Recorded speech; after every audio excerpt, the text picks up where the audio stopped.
14 children disappeared from Sacred Heart Orphanage in Pennsylvania between 1862 and 1865. Not adopted, not transferred. They simply vanished from all records as if they never existed.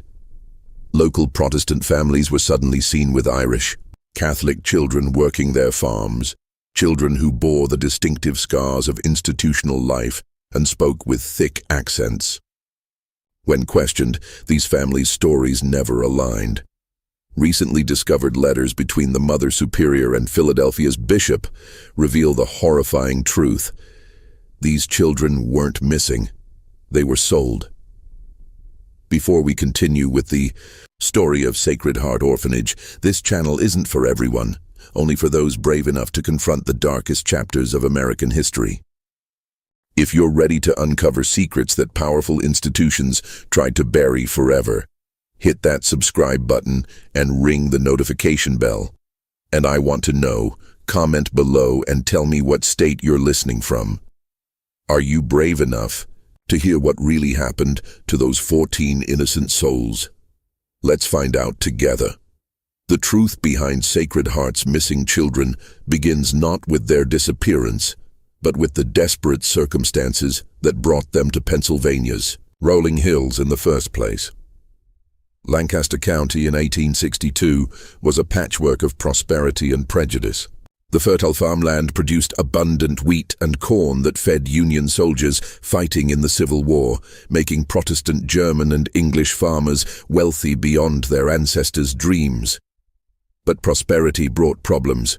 With so many young men marching off to war, farms desperately needed workers during the crucial planting and harvest seasons. The labor shortage was becoming critical, just as government contracts promised unprecedented profits to those who could meet the demand. Into this landscape of opportunity and desperation came Sacred Heart Orphanage, established in 1859 by the Sisters of Mercy from Philadelphia. The 3-story brick building sat on 40 acres of donated land just outside the small town of Strasbourg. Its Gothic Revival architecture standing like a Catholic fortress amid the simple Protestant meeting houses and Lutheran churches that dotted the countryside. The building's pointed arches and cross-topped bell tower made it impossible to ignore, which was exactly the point that troubled many local residents. Mother Superior Catherine O'Malley, a sharp-eyed woman of 45, had arrived from County Cork 20 years earlier with nothing but fierce determination and unshakable faith. She spoke with the lilting accent of her homeland, but her business sense was purely American. Under her leadership, Sacred Heart had grown from housing 12 children to accommodating nearly 60 by 1862. The orphanage took in Irish Catholic children from Philadelphia's overcrowded tenements, as well as the offspring of Irish immigrants who had died building the Pennsylvania Railroad through the treacherous mountain passes to the west. The children ranged in age from 5 to 16, their faces bearing the distinctive pallor of institutional life and the hollow-eyed wariness of those who had learned early that the world offered no guarantees. They wore identical grey wool uniforms, simple dresses for the girls, plain trousers and shirts for the boys, and attended daily mass in the orphanage's small chapel. The older children helped with cooking, cleaning, and maintaining the extensive vegetable gardens that helped feed the institution. Sister Agnes Flanagan, the orphanage's treasurer and Mother O'Malley's closest confidant, kept detailed records of every penny that entered or left Sacred Heart's coffers. Her ledgers, written in a precise Irish hand, documented the constant struggle to keep the institution solvent. The Catholic Diocese of Philadelphia provided some funding, but wealthy Catholic donors were few in Pennsylvania, and the ongoing war had made charitable giving more difficult. By 1862, Sacred Heart was operating at a significant deficit, a fact that kept Mother O'Malley awake during the long winter nights. The local Protestant community viewed the orphanage with suspicion that bordered on hostility. The Know Nothing movement had stirred up anti-Catholic sentiment throughout Pennsylvania in the 1850s, and the Civil War had done little to ease those tensions. Protestant ministers regularly preached about the dangers of papist influence in their communities, and local newspapers printed letters complaining about the orphanage's foreign children and their allegiance to Rome. Some farmers refused to do business with Sacred Heart entirely, while others charged inflated prices for grain and supplies. It was into this atmosphere of religious tension and economic pressure that Father Michael Brennan arrived in the spring of 1862. The diocese had sent him to serve as Sacred Heart's chaplain and to help Mother O'Malley navigate the increasingly difficult financial situation. Father Brennan was a different sort of priest, ambitious, charming, and possessed of a merchant's eye for opportunity. Unlike the elderly Irish priests who had served the orphanage previously, Brennan had been born in Philadelphia and understood the delicate balance between Catholic principle and American pragmatism. At 38, Father Brennan cut an impressive figure in his black cassock, his dark hair always perfectly combed and his shoes polished to a military shine. He spoke without an accent, having been educated at St. Charles Seminary in Philadelphia, and he possessed the rare ability to make both Catholics and Protestants feel comfortable in his presence. The local Protestant ministers found him surprisingly reasonable, and the wealthy German farmers discovered that he understood their concerns about labor shortages and wartime production demands. What none of them realized was that Father Brennan's understanding ran deeper than mere sympathy. He saw opportunity where others saw only problems, and he began to develop a solution that would benefit everyone involved, except perhaps the children of Sacred Heart Orphanage. The first sign that something was changing came in late May 1862, when Mother O'Malley announced to the staff that several of the older children would be placed with local families to help with spring planting. This wasn't unusual in itself. Orphanages had long arranged for older children to work as farm hands or domestic servants. But Sister Agnes noticed that the arrangements were being made personally by Father Brennan rather than through the diocese's usual placement procedures. When she asked to see the paperwork, Father Brennan assured her that he was handling all the documentation himself to avoid burdening the diocese's overworked administrators. The morning of June 15, 1862, dawned gray and humid, with thunderclouds building over the Susquehanna Valley. Timothy Walsh, a red-haired boy of 14 who had been at Sacred Heart for 3 years, was helping Sister Margaret tend the vegetable garden when Father Brennan approached with a well-dressed Protestant gentleman whom he introduced as Mr. Ezra Hoffman, a prosperous wheat farmer from Lancaster Township. Timothy had been expecting this moment for weeks. Father Brennan had spoken to him privately about the possibility of working for a good Protestant family who would treat him fairly and pay him wages that would help support the orphanage. The boy was eager to contribute. He had watched Mother O'Malley's worried expressions during meals, had overheard hushed conversations about unpaid bills and dwindling supplies.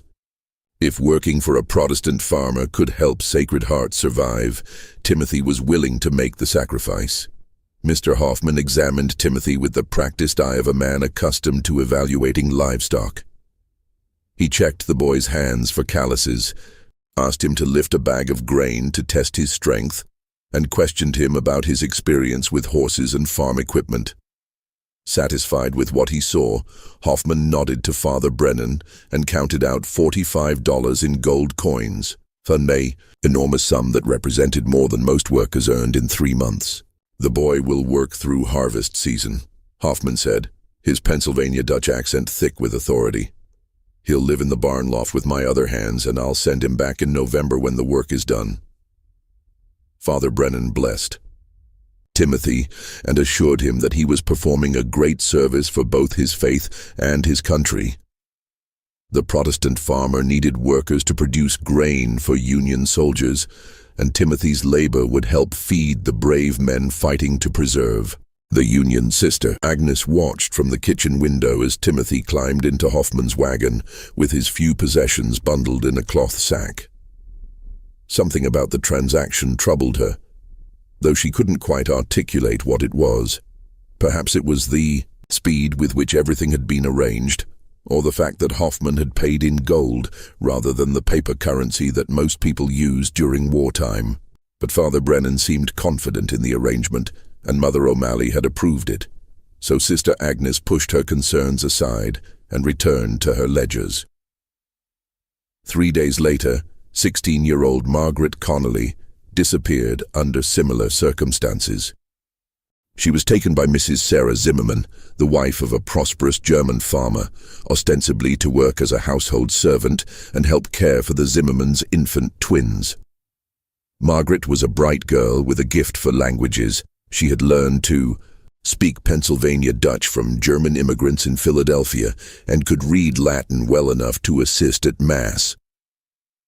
Mrs. Zimmerman paid $60 for Margaret's services, explaining that she needed help urgently because her regular servant had run off to Philadelphia to work in a munitions factory. The pattern continued throughout the summer of 1862. Every 2 or 3 weeks, Father Brennan would arrive at Sacred Heart with another prospective employer, always Protestant, always wealthy, always in desperate need of immediate help. The amounts paid grew larger as the harvest season approached, and labor became even scarcer. 13-year-old Patrick Murphy went to work for a merchant family in Lancaster for $50. 15-year-old Bridget O'Brien was placed with a banker's family in Columbia for $75. 12-year-old Sean McMahon, despite his young age, was taken by a mill owner who claimed he needed a boy to help with his horses. By September 1862, 8 children had been placed with Protestant families, and Sacred Heart's financial situation had improved dramatically. The orphanage was able to pay off its debts, purchase new winter clothing for the remaining children, and even add a small addition to the building to accommodate more orphans from Philadelphia. Mother O'Malley praised Father Brennan's success in finding good homes for the older children, and the Sisters of Mercy began to relax their concerns about the institution's future. But Sister Agnes continued to feel uneasy about the arrangements. She had noticed that none of the placed children had written letters back to the orphanage, which was unusual. Children who had been placed in previous years had always maintained contact with their friends and the sisters who had cared for them. More troubling still, when she tried to visit Timothy at the Hoffman farm, she was turned away at the gate and told that the boy was too busy with harvest work to receive visitors. The breaking point came on a cold October morning when Sister Agnes encountered Mrs. Hoffman at the Lancaster market. The woman was purchasing supplies for her household, and Sister Agnes approached her to ask about Timothy's welfare. Mrs. Hoffman looked confused and claimed that she had no idea what Sister Agnes was talking about. She insisted that her husband had never employed any orphans from Sacred Heart, and that their farm workers were all local men who had been exempted from military service due to their essential agricultural work.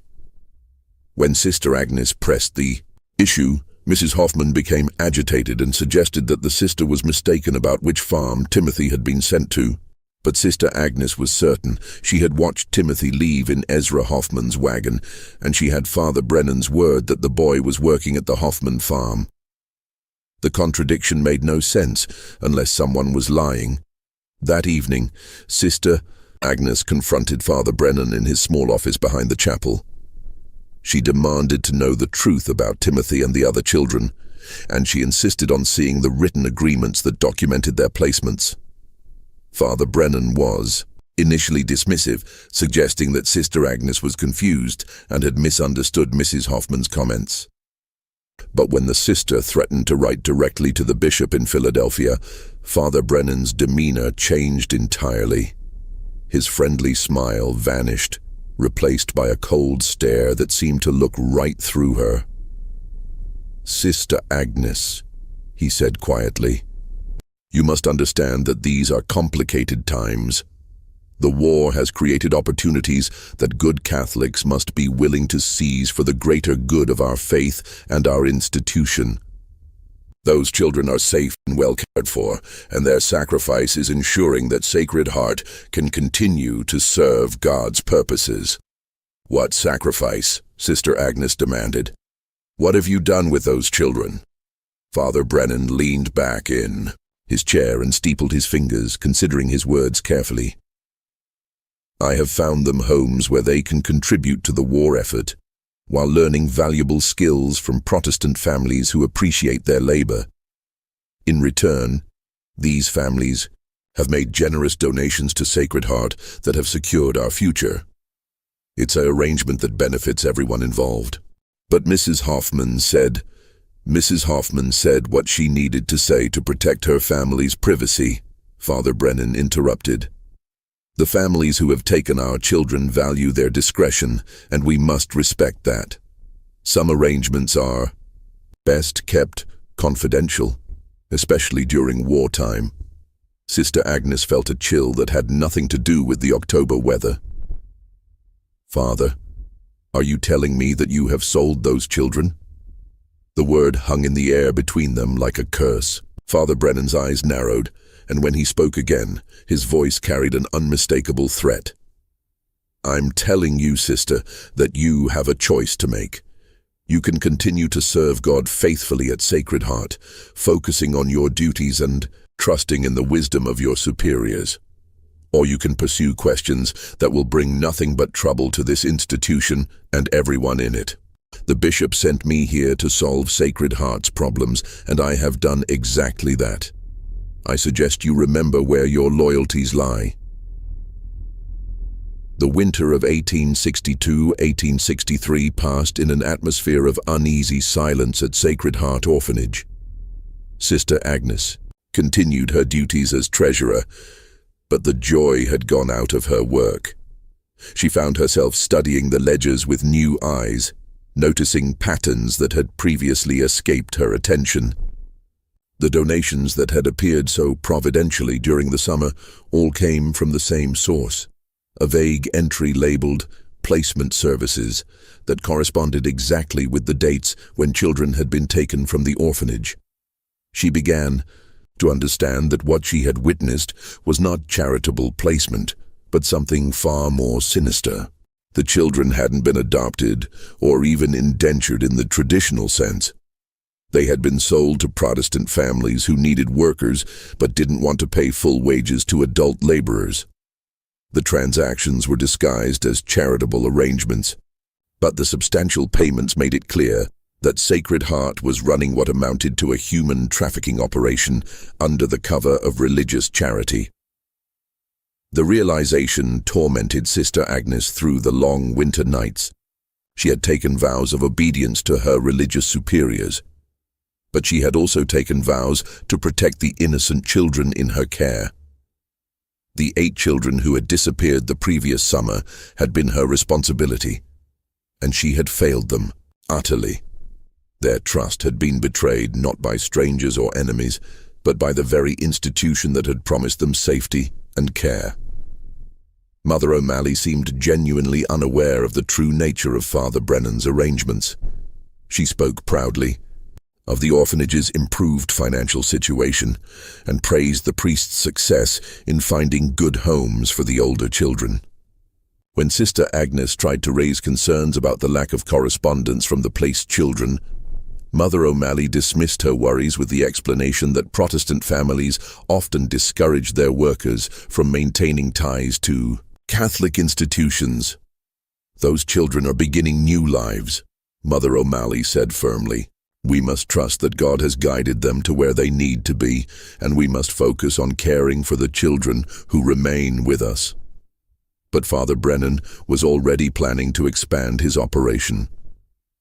As spring approached, he began conducting what he called evaluations of the orphanage's children, assessing their physical condition, work skills, and temperament. He paid particular attention to the children who had recently arrived from Philadelphia, newcomers who had few friends at the orphanage and whose disappearance would be less likely to cause disruption among the remaining children. The priest had also begun cultivating relationships with a broader network of Protestant families throughout Lancaster County and neighboring counties. The success of his initial placements had created demand for more workers, and the approaching planting Season promised to bring even higher prices for healthy, trainable children. Father Brennan spoke of expanding operations to include children from other Catholic institutions in Pennsylvania, creating what he called a regional placement service that would benefit multiple orphanages while meeting the labor needs of Protestant farming communities. Sister Agnes realized that she was witnessing the birth of a systematic trade in human beings, one that exploited both the desperation of Catholic institutions and the prejudices of Protestant employers. The Catholic orphanages needed money to survive, and the Protestant families needed workers who could be obtained more cheaply than adult laborers. Father Brennan had found a way to profit from both needs while maintaining a veneer of religious respectability. The psychological impact on the remaining children was subtle but unmistakable. They had noticed that the older children who left for placements never returned or wrote letters, unlike children who had been placed in previous years. Whispered conversations in the dormitories revealed growing anxiety about their own futures. The children began to see reaching their teenage years not as a milestone toward independence, but as a sign that they might be next to disappear. 10-year-old Mary Catherine Donovan, who had been particularly close to Margaret Connolly, began having nightmares about being taken away by strangers. She would wake up screaming in the middle of the night, crying for Margaret and begging the sisters not to let the Protestant men take her away. When Sister Agnes tried to comfort her, Mary Catherine clung to her desperately and whispered, "They're not coming back, are they? Margaret and Timothy and the others, they're never coming back." The question haunted Sister Agnes because she increasingly suspected that Mary Catherine was right. The children who had been taken weren't being trained for independence or given opportunities for better lives. They were being consumed by a system that valued their labor more than their humanity.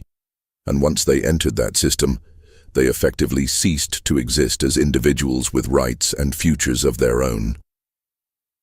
As the snow melted and the first signs of spring appeared in the orphanage gardens, Sister Agnes made a decision that would ultimately expose the full horror of Father Brennan's operation. She began keeping a secret record of every child who was placed, documenting their names, ages, physical descriptions, and the families who had supposedly taken them.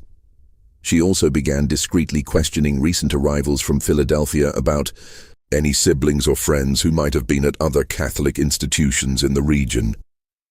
What she discovered confirmed her worst fears and revealed that Sacred Heart's missing children were part of a much larger network of exploitation that stretched across Pennsylvania and possibly beyond.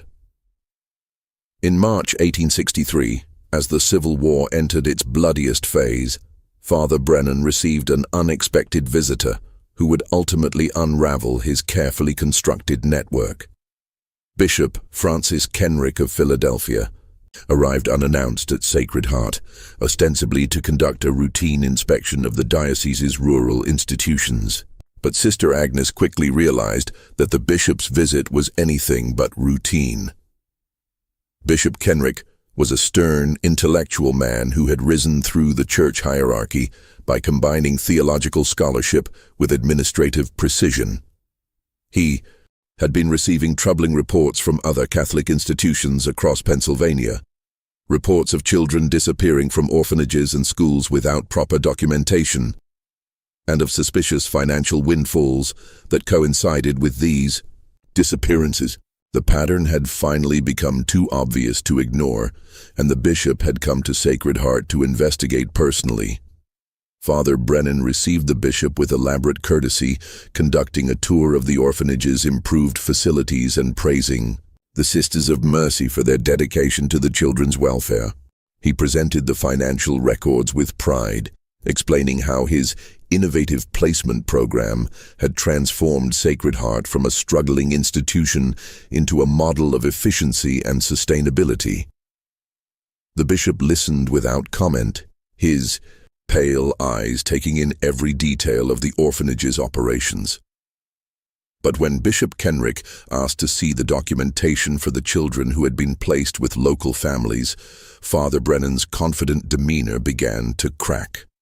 He explained that the records were stored in a secure location in Lancaster and couldn't be retrieved immediately.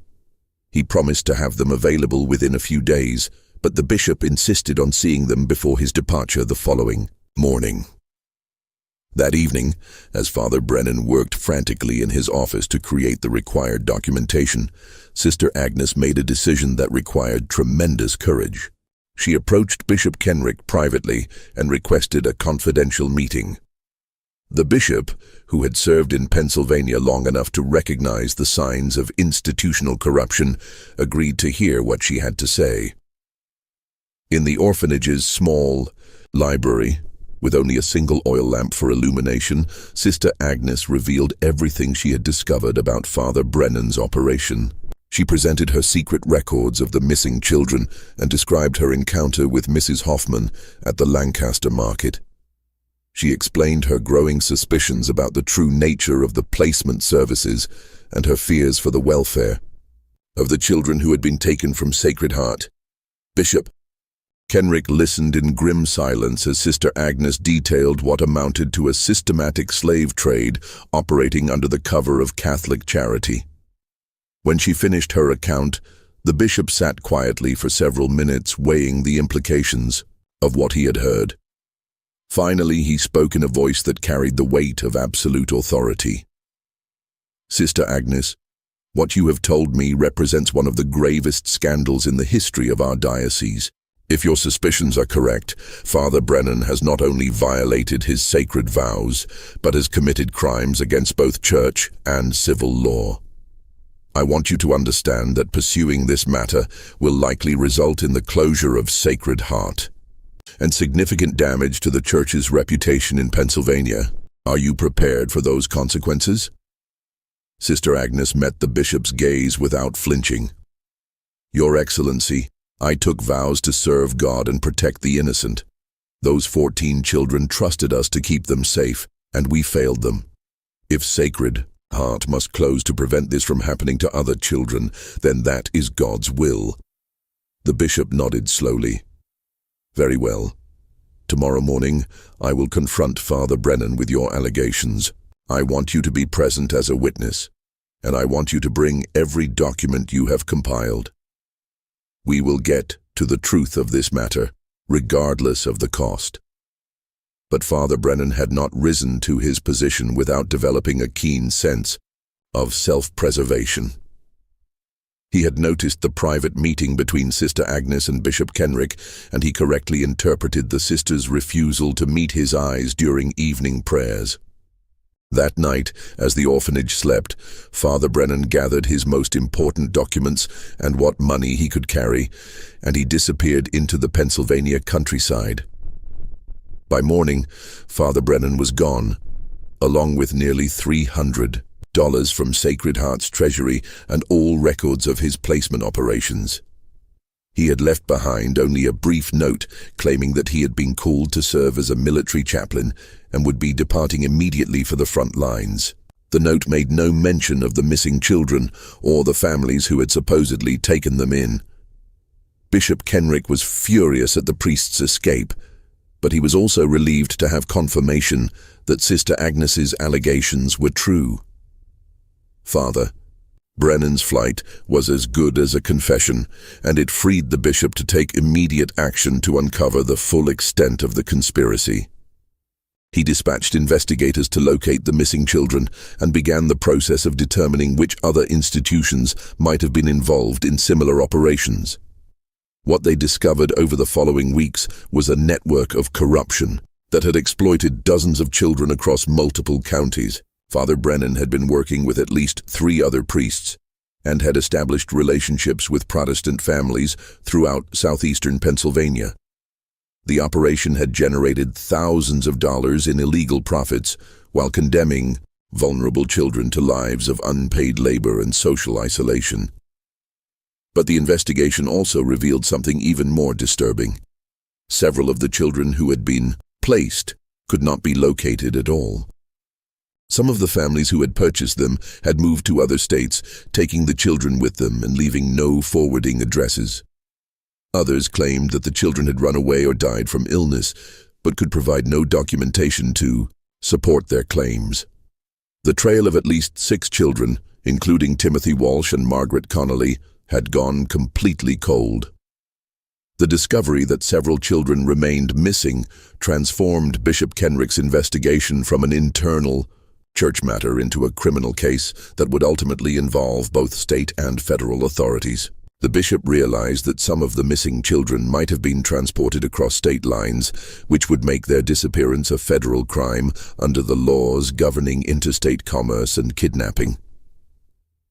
In April 1863, as the investigation expanded, Sister Agnes received an unexpected visitor who would provide the first real breakthrough in locating the missing children.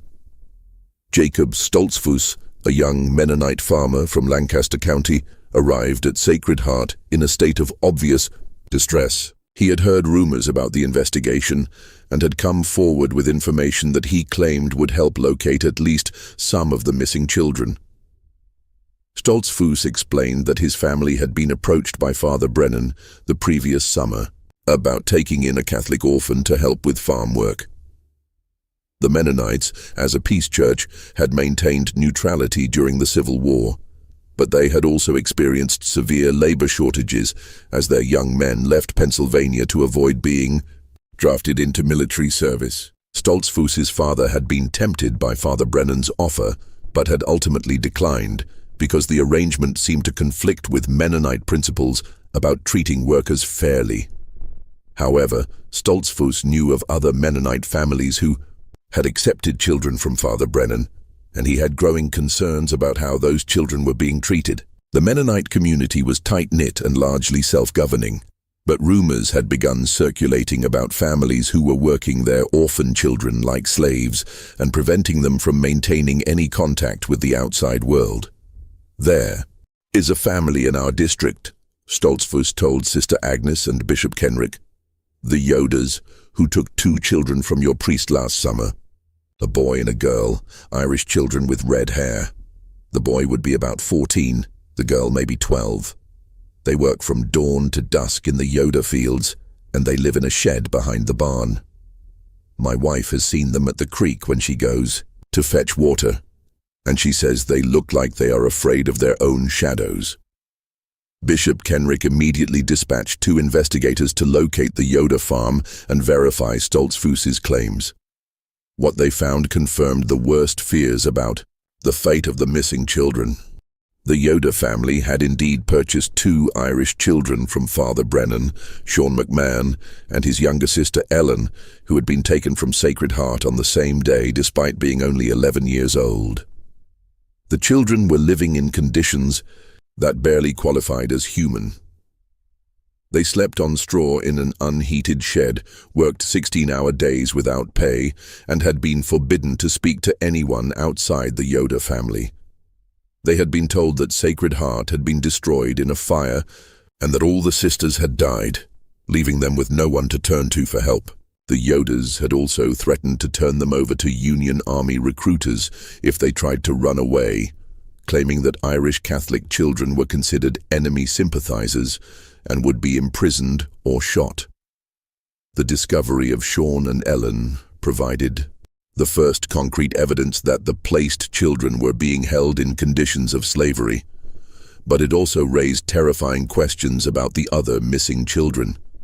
If the Yodas were willing to treat children so brutally, what might have happened to the children who had been sold to families with even fewer scruples or community oversight? The investigation took on new urgency when Bishop Kenrick received a letter from the Catholic Diocese of Baltimore reporting similar disappearances from orphanages in Maryland. The letter described a network of priests and religious officials who were selling children to Protestant families throughout the Mid-Atlantic region, with some children being transported as far south as Virginia and North Carolina. The operation appeared to be much larger than anyone had initially suspected, and Father Brennan had been just one participant in a regional conspiracy. As federal marshals joined the investigation, they began uncovering evidence of a sophisticated criminal network that had been operating for at least 2 years. The conspirators had developed a system for identifying vulnerable children, creating false documentation, and moving them across state lines to families who were willing to pay premium prices for workers who could be controlled completely. The network had generated tens of thousands of dollars in profits while condemning hundreds of children to lives of forced labor. But the most disturbing discovery came when investigators located a farm in Chester County where 3 former Sacred Heart children had been found dead under suspicious circumstances. The farmer claimed that the children had died from a fever during the harsh winter of 1862-1863, but the local coroner's examination revealed evidence of severe malnutrition and physical abuse. The children had been buried in unmarked graves behind the farm's barn, their deaths unreported to any civil or religious authorities. The farmer, a prosperous grain merchant named Samuel Crawford, initially denied any knowledge of how the children had died. But when confronted with the coroner's evidence and threatened with murder charges, he broke down and confessed to the investigators. He admitted that he had purchased the 3 children from Father Brennan for $200, intending to use them as unpaid farm workers until they reached adulthood. But the children had been weak from their institutional upbringing and had struggled to adapt to the harsh conditions of farm labor. Crawford claimed that he had tried to care for the children when they became ill, but he had been unwilling to summon a doctor because he feared that questions would be asked about their presence on his farm.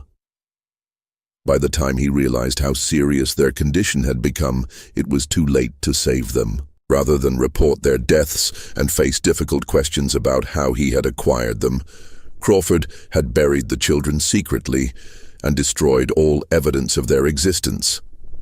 The discovery of the 3 dead children sent shockwaves through the investigation and transformed public perception of the case.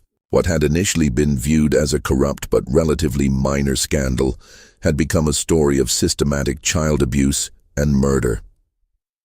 Newspapers throughout Pennsylvania began calling for the immediate arrest of everyone involved in the network, and political pressure mounted for a comprehensive federal investigation.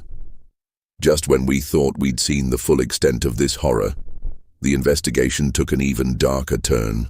If this story is giving you chills, share this video with a friend who loves dark mysteries, hit that like button to support our content, and don't forget to subscribe to never miss stories like this.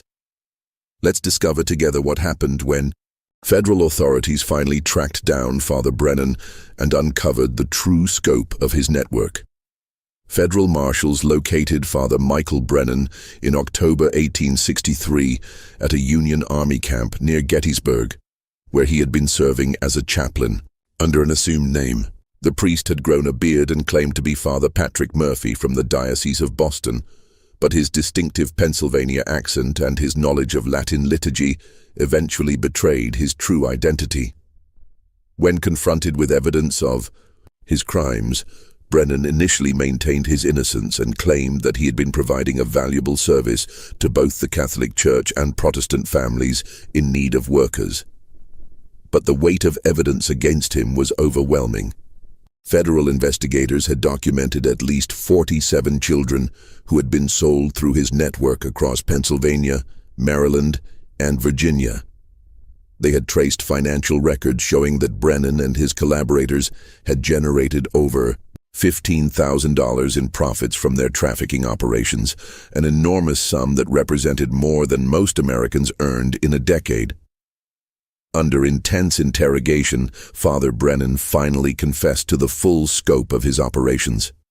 He revealed that the network had been his own creation, born from his observation that Protestant families were willing to pay substantial sums for workers who could be controlled completely. He had convinced other priests to participate by arguing that the profits would help their struggling institutions survive the economic pressures of wartime. The children, Brennan explained with chilling matter-of-factness, were selected based on their age, physical condition, and social isolation. Older children who could perform heavy labor commanded the highest prices, while younger children were sold to families who needed domestic servants or help with lighter agricultural work. Children who had no relatives or friends outside the Sainu institutions were preferred because their disappearance was less likely to be noticed or investigated. These children had no future anyway, Brennan told his interrogators with stunning callousness. They would have spent their lives in poverty, probably dying young from disease or industrial accidents. At least this way they served a useful purpose and contributed to the survival of Catholic institutions that could help other children. The priest's confession revealed the locations where some of the missing children had been taken, leading to the rescue of 11 more former Sacred Heart orphans who were found working on farms across 3 states. But 6 children, including Timothy Walsh and Margaret Connolly, remained unaccounted for. Some had been sold to families who had subsequently moved west, taking the children with them to territories where federal authorities had limited jurisdiction. Others had been sold to families who claimed the children had died or run away, but could provide no credible evidence to support their claims. The investigation also uncovered evidence that several of the children had been sold to families who had no intention of treating them as workers or servants. 3 children had been sold to a wealthy Philadelphia merchant who kept them as personal servants in his mansion, forcing them to work without pay while forbidding them any contact with the outside world. 2 others had been sold to a Virginia plantation owner who used them as laborers alongside his enslaved African Americans, creating a grotesque situation where Irish Catholic children were held in conditions identical to chattel slavery. Most disturbing of all was the discovery that some children had been sold to families for purposes that went beyond mere labor exploitation. Federal investigators found evidence that at least 3 children had been sold to buyers who were specifically seeking young servants for what the documents euphemistically described as personal service. The investigators' reports, which were sealed by court order and remained classified for over a century, suggested that some of the missing children had been sold into sexual slavery. The full horror of Father Brennan's network became clear when investigators realized that the priest had been operating what amounted to a catalog system for child trafficking. He had maintained detailed records of available children, including their ages, physical descriptions, work skills, and temperaments. Prospective buyers could review these records and select specific children who met their particular needs, with prices varying based on the child's age, health, and capabilities. Mother Superior Catherine O'Malley, when confronted with the evidence of what had been happening under her authority, suffered what witnesses described as a complete nervous collapse. She had genuinely believed that Father Brennan was helping to place children in good homes, and the revelation that she had been an unwitting accomplice to child trafficking destroyed her mentally and spiritually. She was removed from her position and spent the remainder of her life in a convent infirmary, never again able to speak coherently about her time at Sacred Heart. Sister Agnes, despite her efforts to expose the conspiracy, was consumed by guilt over her failure to act sooner. She had suspected that something was wrong from the beginning, but her obedience to religious authority had prevented her from taking decisive action until it was too late to save most of the children. She left Sacred Heart shortly after the Yao investigation concluded and spent the rest of her life working with freed slaves in the South, seeking what redemption she could find through service to other victims of human trafficking. The trial of Father Brennan and his collaborators became one of the most sensational criminal cases of the Civil War era. The federal prosecutor charged them under the newly passed laws against interstate trafficking in human beings, arguing that their crimes were comparable to the slave trade that the Union was fighting to abolish. The defense attempted to portray the defendants as misguided religious officials who had been trying to help children find better lives.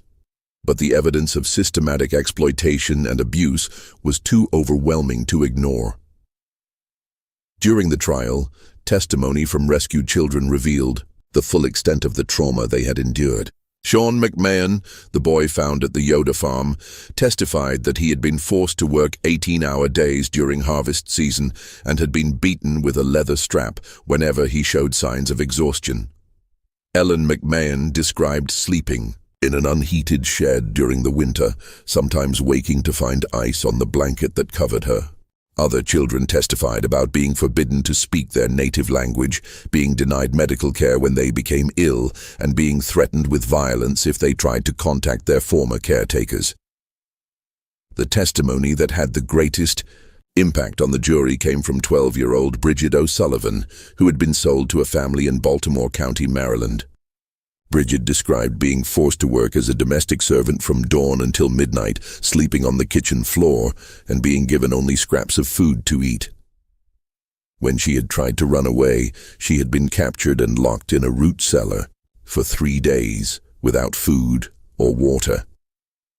The family had told neighbors that she was a distant relative who was slow-witted and required constant supervision, preventing anyone from questioning her treatment.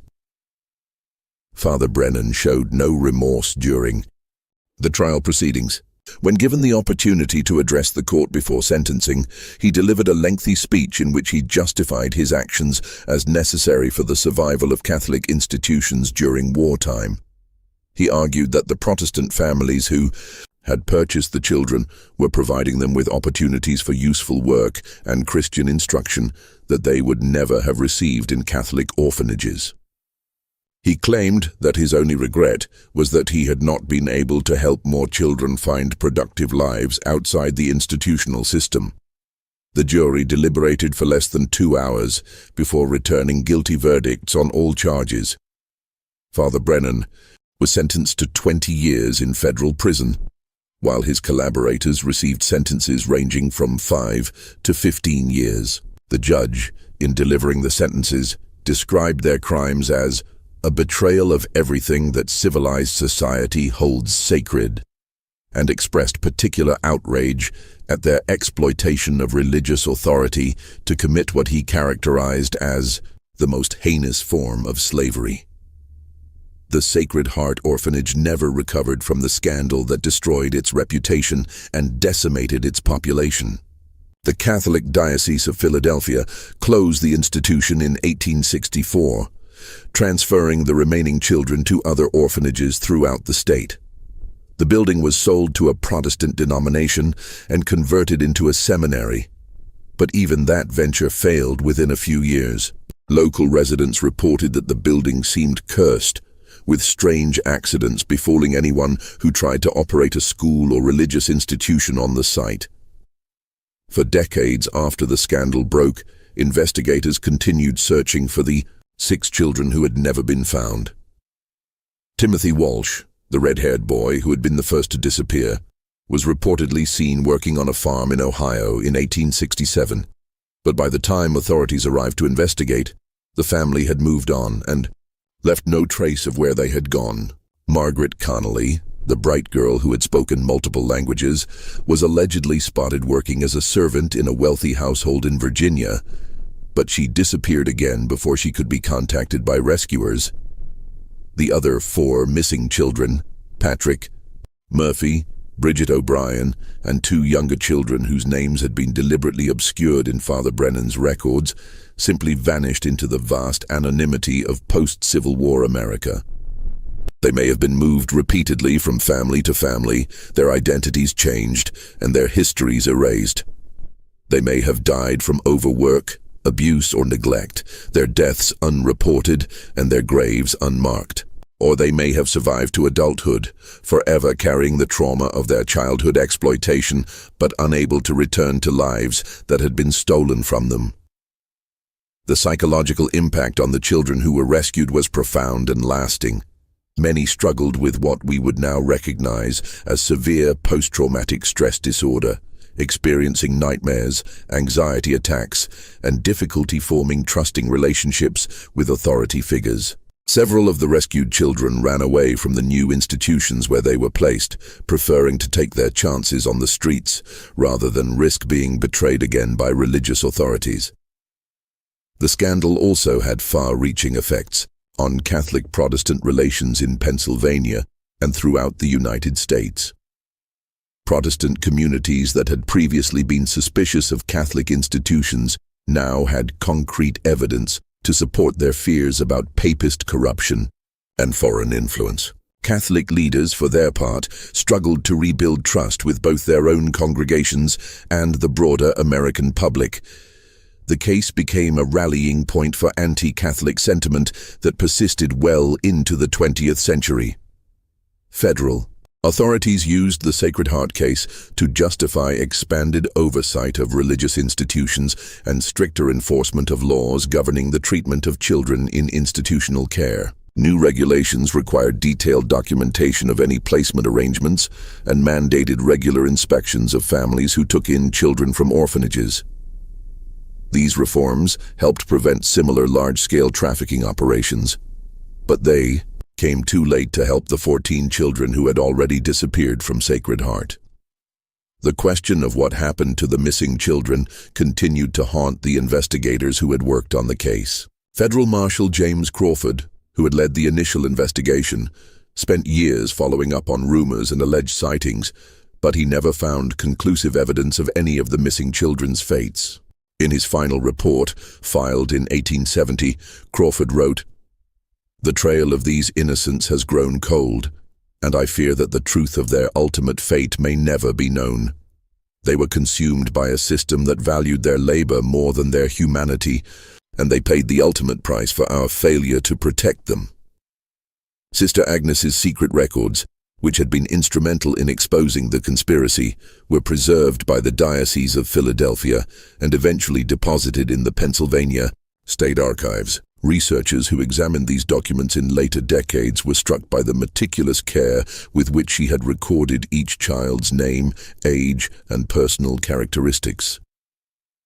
Her notes revealed a woman who had genuinely loved the children in her care and who had been tormented by her inability to save them from exploitation. The most haunting entry in Sister Agnes's records was a notation she had made beside Timothy Walsh's name.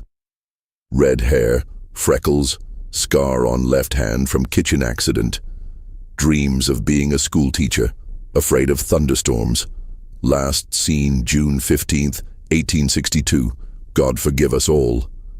Similar personal details appeared beside each child's name, creating a portrait of individual human beings who had been reduced to commodities in Father Brennan's trafficking network. The physical building that had housed Sacred Heart Orphanage stood empty for nearly a decade after the scandal broke. Local residents reported seeing lights in the windows at night and hearing the sound of children's voices coming from the empty rooms. Whether these phenomena were supernatural manifestations or simply the products of guilty consciences and collective trauma, they served as a constant reminder of the tragedy that had unfolded within those walls. In 1874, the building was finally demolished by its new owners, who claimed that the structure was unsound and posed a danger to public safety. But residents of the area knew the real reason for the demolition. The building had become a monument to shame that no one could bear to look at. The bricks were hauled away and used to build a new courthouse in Lancaster, where they still serve as a foundation for the administration of justice. The land where Sacred Heart had stood was eventually converted into a public cemetery, and a small granite marker was erected in 1925 to commemorate the children who had been exploited and lost. The inscription reads simply, "In memory of the innocent children who suffered here. May they find in death the peace that was denied them in life." But even this modest memorial was controversial, with some residents arguing that it would only serve to remind people of a tragedy that was better forgotten. Father Brennan served 18 years of his 20-year sentence before dying in federal prison in 1881. His death certificate listed the cause as pneumonia, but prison records suggest that he had been in declining health for several years due to what doctors described as melancholia, a condition that may have reflected some belated recognition of the enormity of his crimes. He was buried in an unmarked grave in the prison cemetery, his name deliberately omitted from any memorial records. The other priests involved in the trafficking network received varying punishments, but all faced the ultimate penalty of defrocking by the Catholic Church. Several attempts were made to locate the families who had purchased children from the network, but many had moved to Western territories where federal authority was limited. The children who had been sold to these families simply disappeared into the vast expanse of America's expanding frontier, their fates forever unknown. The Sacred Heart scandal ultimately contributed to significant reforms in how religious institutions operated in the United States. New laws required regular government inspections of orphanages and other facilities that housed children, and strict documentation was mandated for any placement arrangements. These reforms helped prevent similar large-scale trafficking operations, but they came at the cost of increased suspicion and regulation of religious charities that had previously operated with complete autonomy. Perhaps the most lasting legacy of the Sacred Heart tragedy was the recognition that institutional authority, whether religious or secular, could not be trusted blindly when it came to the welfare of vulnerable children. The case demonstrated that even the most respected religious figures could be capable of monstrous crimes when personal ambition combined with institutional power and social prejudice.